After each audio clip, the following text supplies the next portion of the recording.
Alors, au milieu du 19e siècle, pour les travailleurs du ferroviaire, comme pour les marins, comme pour les mineurs, comme pour les électriciens et les gaziers, eh bien, la retraite va trouver pour partie, mais pour partie seulement, sa justification dans des conditions de travail qui sont difficiles.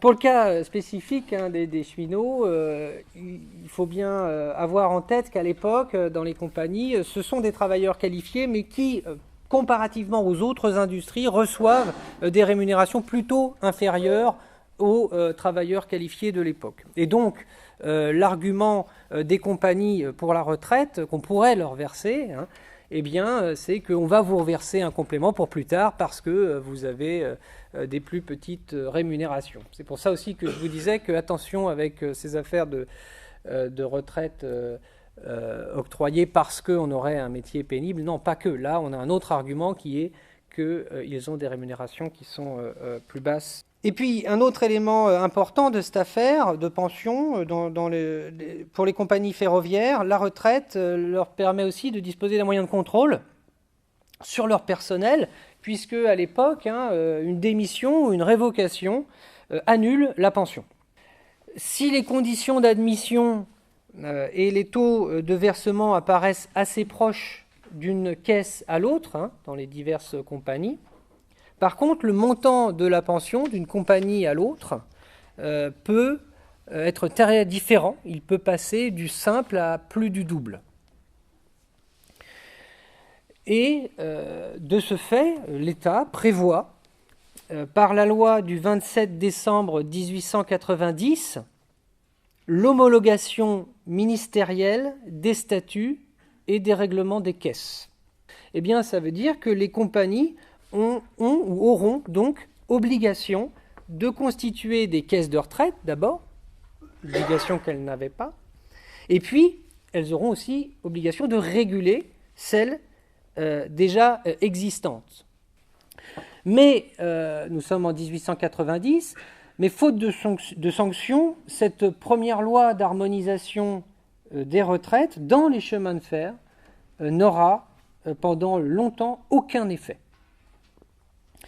Cependant, nous allons voir qu'une longue bataille va s'engager dans les années 1890. C'est d'abord sous la pression de la Chambre syndicale des ouvriers et employés de chemin de fer que l'objectif d'une réglementation uniforme pour l'ensemble des compagnies va être poursuivi. Nous sommes en 1893.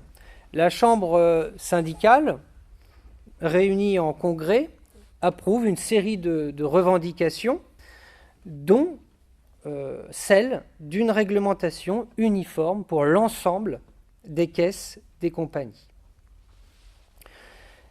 Ces revendications sont reprises quasiment à l'identique 4 ans plus tard par les députés Henri-Maurice Berthaud, Jean Jaurès et Fernand Rabier dans une proposition de loi. Cette proposition de loi va être adoptée à la quasi-unanimité par la Chambre des députés le 17 décembre 1897. Et pourtant, elle va être refusée par le Sénat qui, lui, va la mettre en discussion, cette loi, le plus tard possible, c'est-à-dire fin mai 1901.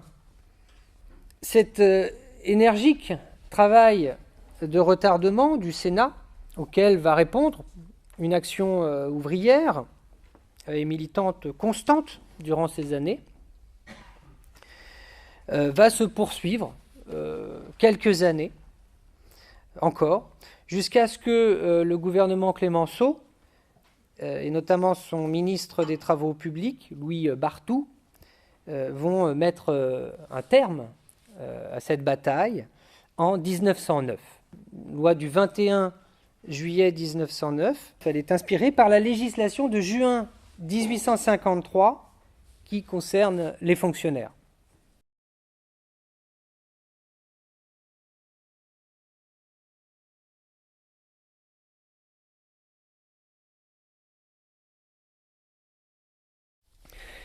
Alors, cette uniformisation des retraites des travailleurs des chemins de fer, vous voyez, elle s'opère difficilement en 2 décennies, 1890 à 1911. Ce premier temps des retraites des cheminots, de la retraite des cheminots, il est important à un autre titre. C'est un élément complémentaire au statut des cheminots promulgué en 1920 et que les employés du réseau de l'État obtiennent dès 1912.